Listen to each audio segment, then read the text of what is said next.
Good morning, everybody. It's my JavaScript party and my buddy Rhett back there. Yeah. And I believe we're working on the flashcard system. I'm always a little depressed on the flashcard system because the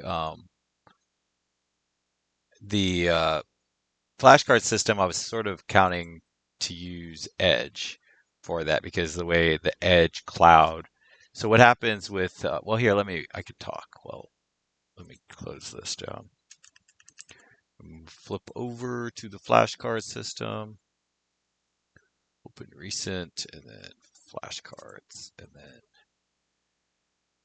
I definitely want to, always have to look when I do flashcards because I did add a new thing. Oh, I like how I did this last week. Good job, Marty from last Sunday. Um, the name of this is Flashcard Builder. I hadn't come up, I think I'm going to start naming when I do this. I like how I did this where I have multiple folders inside pro, my this folder system inside of my project. And each one of these represents a project. And so I have a Cypress project, which is my end-to-end project, and then I have a flashcard builder project. I started doing this because Cypress and Angular both depend on and define their version of TypeScript inside of the package.json. So I don't know, this top one doesn't need that, but like if I go to Cypress, I go into the package.json. Uh, Cypress, right? Okay, I'm a little confused. Maybe I'm wrong. So if I go into package.json of Angular, I might have been wrong about this. So I don't know. I don't know. So in Angular, see, if we come down here, you have a version of TypeScript. Now Cypress also needs a version of TypeScript, and I thought that that was defined in here, but I don't see it. And let's see if we look inside the actual Cypress project. Maybe this version of Cypress, maybe I didn't install TypeScript. That's pretty crazy. Is my Cypress, do I have any? So I don't think I actually even built out any Cypress code. And the biggest reason I didn't build out any Cypress code is because Cypress really needs the CD flashcard. Cypress isn't very useful in this project because it's really all based on the um, mobile. I mean, all based on the microphone, being able to speak, and npm start. And you can't speak, so you can't. Cypress can't start the microphone. It's very wonky when you're trying to do stuff. So I haven't done anything. Now it's kind of funny because my other project was a little bit behind it, but it's all based around. Most of it is based around the. Well, it's really all based around the microphone too. So I didn't end up doing any Cypress, but I split this out. But I want to start naming everything I mean UI dash and then whatever. So then when I say CD, I can go to UI and just for muscle memory. Um, so anyways, let's go back to the README. Let's close everything else. And I don't even remember what we are trying to do. Okay, so we were wire of select response. Wire, I think that's supposed to be up.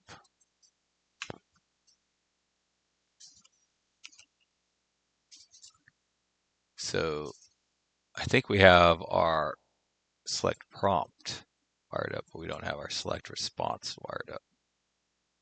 So I think that's what I was telling myself to do, which should be, I think that should be simple. Simple, simple, simple, simple, simple, simple. So basically all I want is for then this to see how this says prompt. I just want this to say response and make it green like that. I don't know how hard that's going to be. I don't think it should be very hard. So let's go into the source code. Let's go to the app and let's go to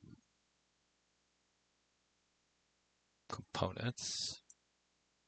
Now I'm just kind of thinking if I didn't, okay, so if I didn't know, like let's say I hadn't built this from scratch, I probably would like do this. Actually, you know what? I'm just going to go through the way out. Ooh, what is that? Oh, yeah. That's because my old application used to, my other application sets it to data 3, but it's like I don't even know what data 3 is. So then it pushed me straight to 4200. So this is not a real bug. I mean, that wasn't a real, like, that was a development level edge case that I don't believe would ever happen in real time. Like, it's never going to come awake at the wrong URL. I guess it could. I don't know what happens actually. Now that I think about it, if I have my Apache web server set up to push everything to all requests to a specific place that's in Angular, and Angular doesn't see that, I think it'll redirect it to the HUD. I don't know. I don't actually don't know what it'll do. It's a good. That's a. We should check that out next time we're doing like um distribution stuff. But anyway, so we want to wire the select response. So I guess the thing to do is just inspect this and then say, okay, so this is, so the text select response is in there. Now, for a good 10 years of my career, you could not do what I'm about to do right now. You could not come in here, type in select response and search on it because literally every website that I worked on was internationalized.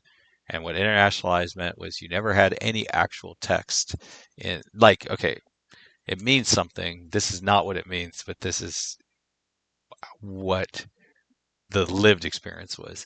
In here, you would see something along the lines of like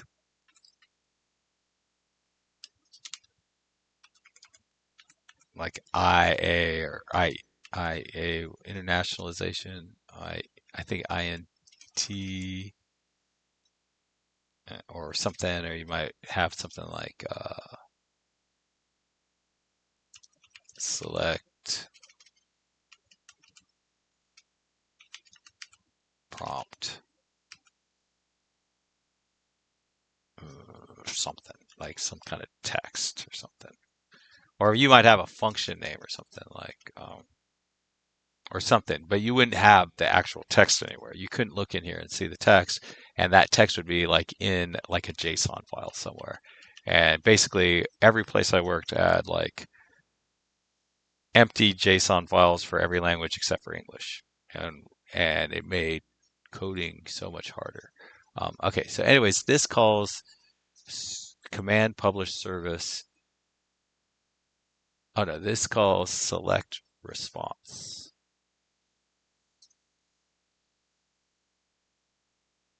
It's so funny. Okay, so our class there, command message, is the class.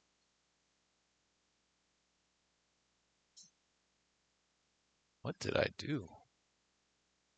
This is actually going to be kind of important to me.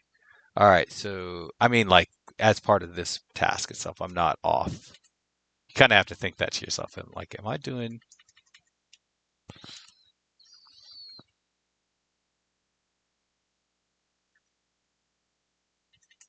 Okay, so I'm just going to move this command message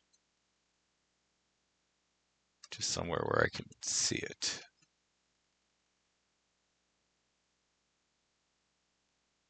What if I put it there? Can I see it? Yep. Okay. But response, I don't think. Oh, okay. So that is our class. All right. So the way I did this is a little bit off because basically this should be select button. Class is equal to. Oh, okay. I think I can do this, right? I don't know if I can do this. Class is equal to select button. I don't know if I can do this or if it'll override it. I just honestly don't know. So what I'm hoping to see is a select button class and a prompt class. Okay, so we did keep our select button. It always blows my mind how smart Angular is with this, and material and whoever was with this, to like make it not overwrite here. So if I click this, then this is select button and response. So we see we still have select button, but response, it's gone. So now let's go back and do that. So I kind of have to do some tasks that I probably should have done. Oh wait, button and prompt. And then I think I can do dot select dash button. Just make sure this still works. Yeah, it still works. It looks like it still works. I'm going to reload.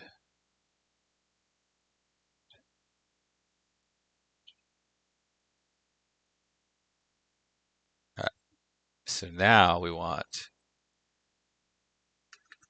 response.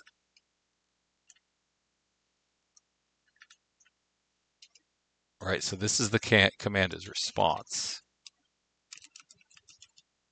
And this is our response button.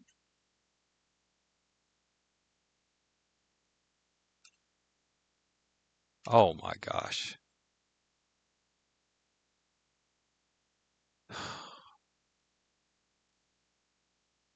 Okay, so this shouldn't, I don't think this should be select button. This should be prompt button.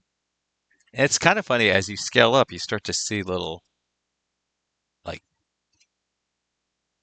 holes, right? And like this is the point that you want to break them. The sooner, like not always, right? It's not always the case, but like the sooner you can get to them, to the closer, the shorter the amount of time between when you screw it up or when you've implemented something and when you need to fix something that you implemented, that shorter amount that time is, the faster you can usually, many times it's the faster you can actually fix it.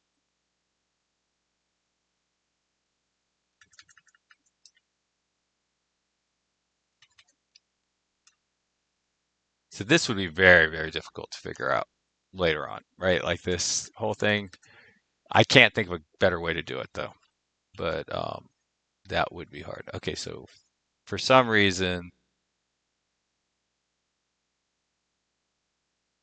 okay, right now we are in prompt, which is this one. So, oh, this is a select button.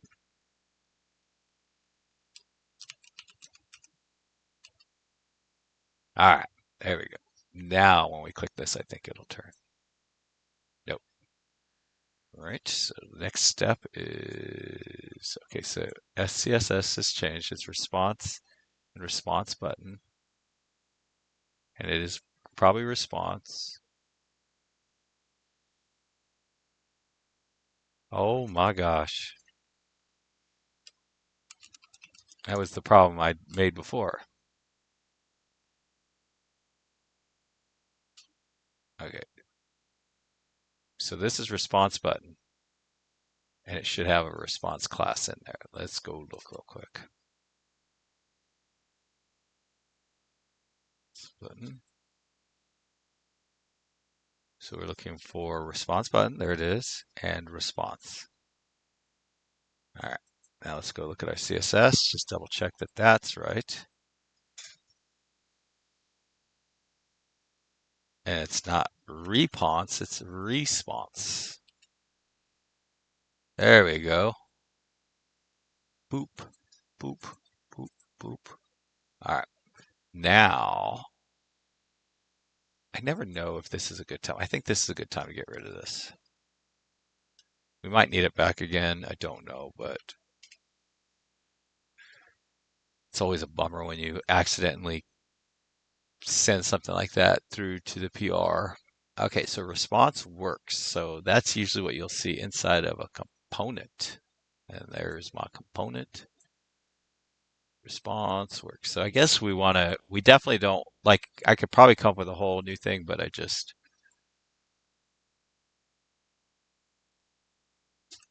So, I want to kind of keep all these in sync. Okay, so he does not have the command publish service. All right, so we want to inject that, and we won't be able to inject it.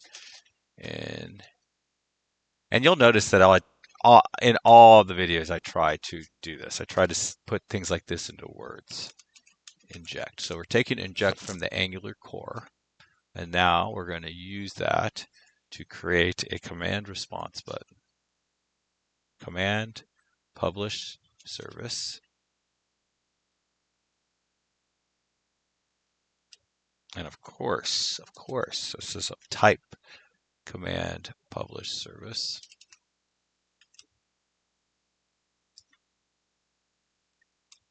And this is equal to inject function and taking command publish service as an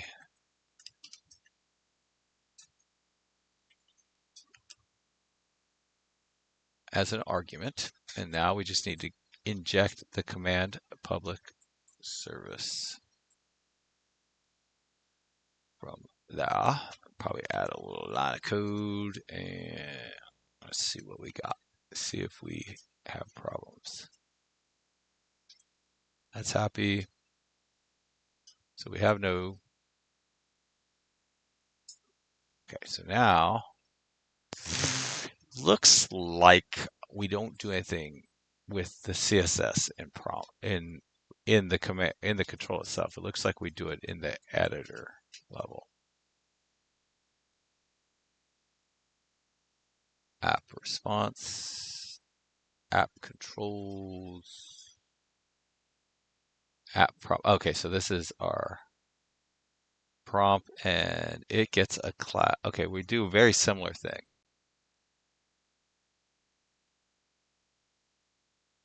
I don't know why response has so much more. So this is a panel and it's response. Oh, okay, I see.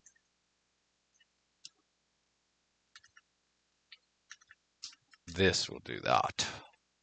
A little bit of this and a little bit of that. So I don't know if I have this wired up in the CSS at this point. Doesn't look like it. All right, let's go look at our CSS.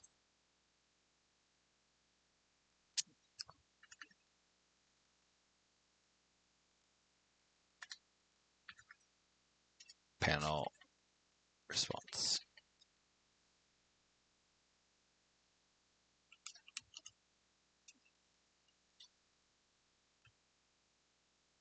Okay, so this is not. Okay, so for some strange reason. Oh, prompt. Right now it's. So I don't know why this has a prompt there. Right, it should be app prompt, classes panel, and then this should be response. Oh, I see. I need to, panel isn't enough. We need response panel. Okay, I'm going to add another one. Response dash panel. And this is prompt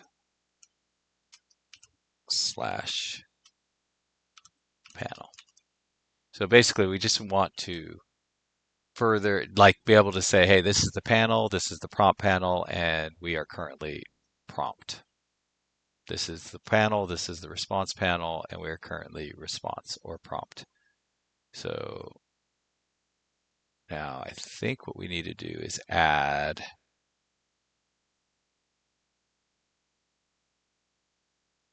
and I don't know that we need, okay, so can't remember. Did I do it? I have such a toggle and sometimes, see, this is typical English, right? It is a panel. It's the kind of panel as prompt. Like you usually put the descriptor before the noun, the adjective or the adverb or whatever before the noun. And but sometimes I kind of flip into like a Spanish thing where you put the descriptor, you put the noun first. So I can never remember which one I did because I will pop back and forth because I'm pretty sure my first language was Spanish, but I don't know Spanish now. So panel dash response. No, it's a response panel. I literally just went and checked. Response panel.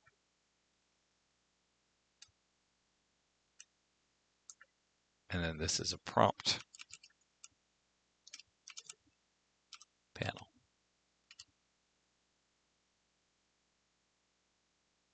Dot. I think that will do it. Yep. Okay. So now this is recognizing that this should only be if something has the response panel or the prompt panel, the response panel. So come over here. You'll see we have response panel, and then only if it's then also the type is response. The command, the last command message was response. And this is prompt. So I would call that all wired up. I don't know what we're doing though in here. Um,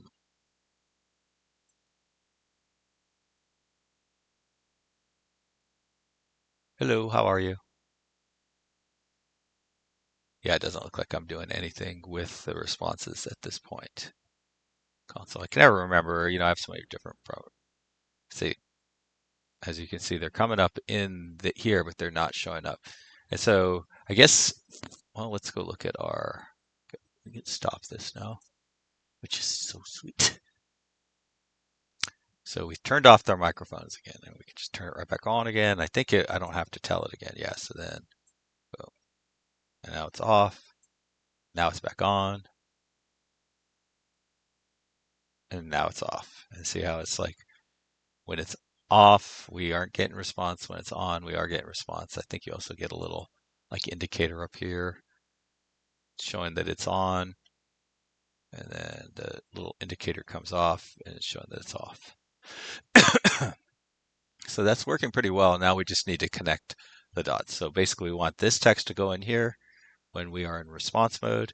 We want this text to go in here when we are in prompt mode. So instead of it saying prompt, we actually want whatever text is being said. And then I guess if you actually physically click on it, maybe, then you can go in and edit it manually. I guess that'll be the direction we're going in.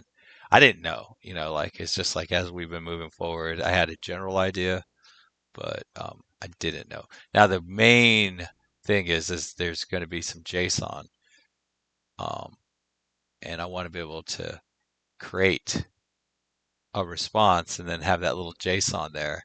And then if I create another one, it just gets added in like as an array. And then I want to be able to like export it. I don't know to what. I don't even know if we want that. I guess export will probably literally just be like, well, no, it'll just create a JSON, a downloadable JSON, and import will accept a downloadable JSON. You will also probably be able to paste in your whole JSON down in here. And at my job, I found out that this whole thing here in Visual Studio Code, this panel right here, is something that you can actually make use of. It's a little tricky in Angular because it wasn't really set up for Angular, but you can make it work. Maybe that's what I'll put down here is one of those so that I can have like a JSON editor. Um, and then I guess maybe if I have a JSON editor down here, I don't really need that. Oh no, I probably want to be able to update it here too. But that'll lead to some very fascinating things to work on between these things.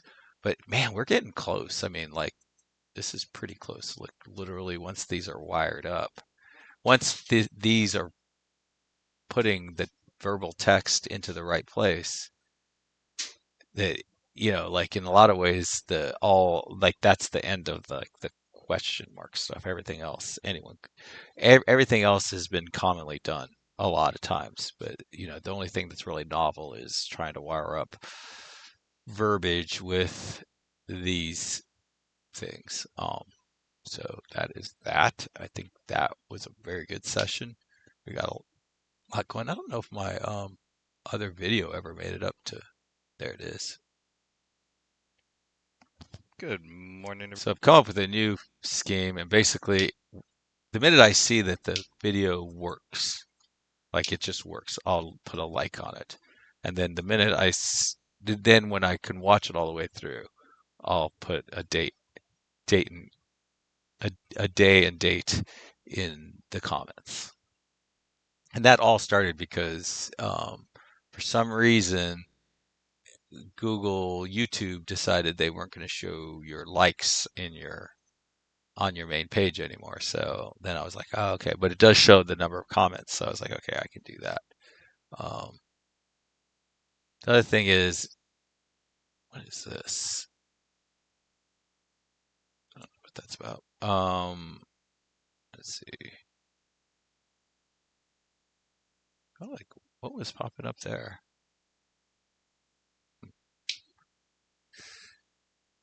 Anyways, I think we're in a good spot. Let's go to the README, and that README really has been extremely helpful with these applications where I don't get to work on them very often. Like we only work on it like once a week.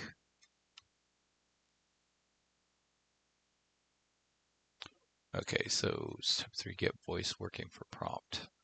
So I think step 3 is actually, yeah, so this basically, like to refine this means that like um, when in prompt mode, um, voice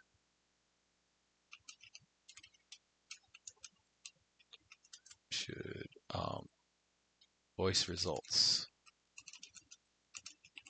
should render in the prompt div. And then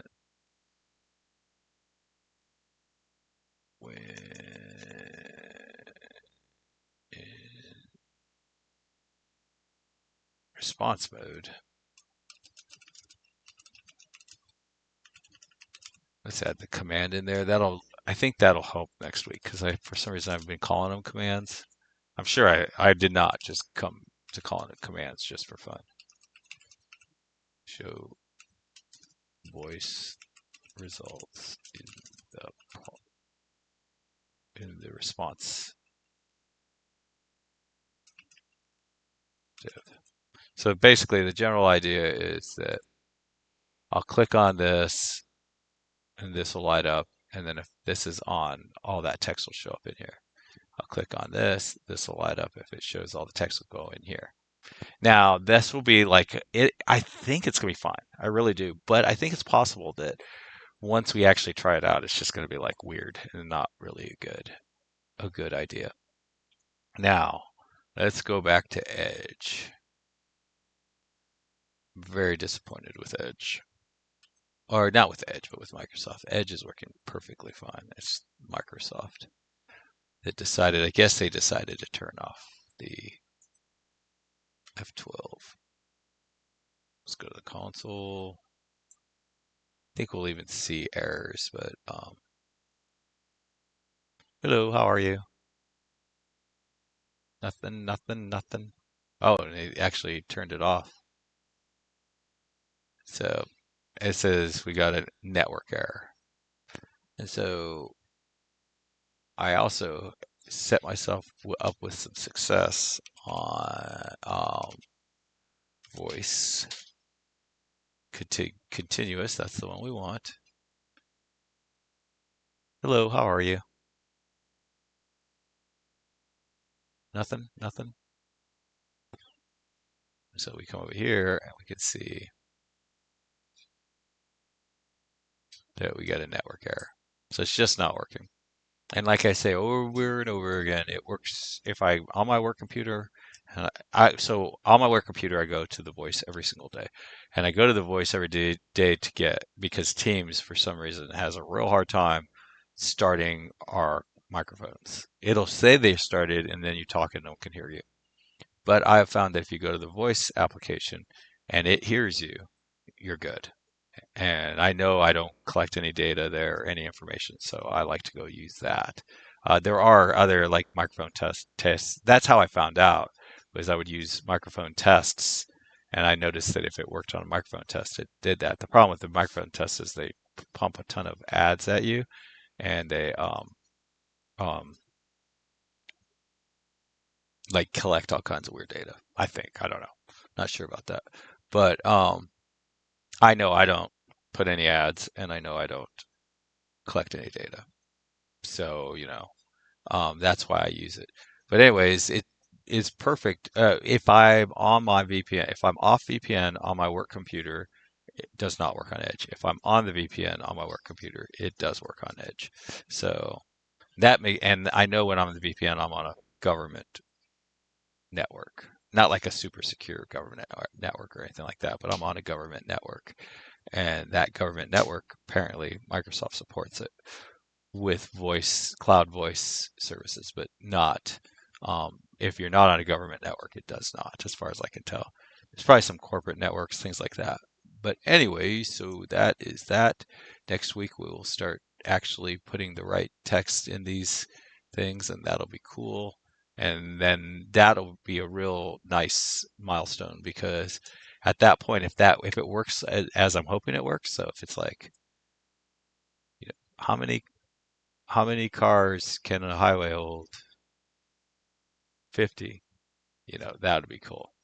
Um, and then I would love to figure out some way to um, integrate the voice in these commands. And I don't know exactly how to do it. I think I was saying that if you say the word flashcard builder, it'll stop and highlight this whole thing.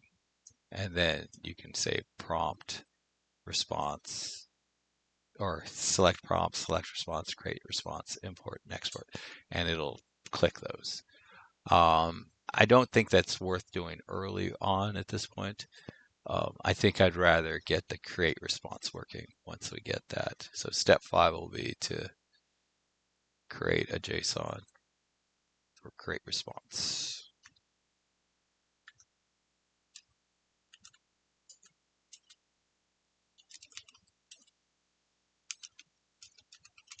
Create a JSON.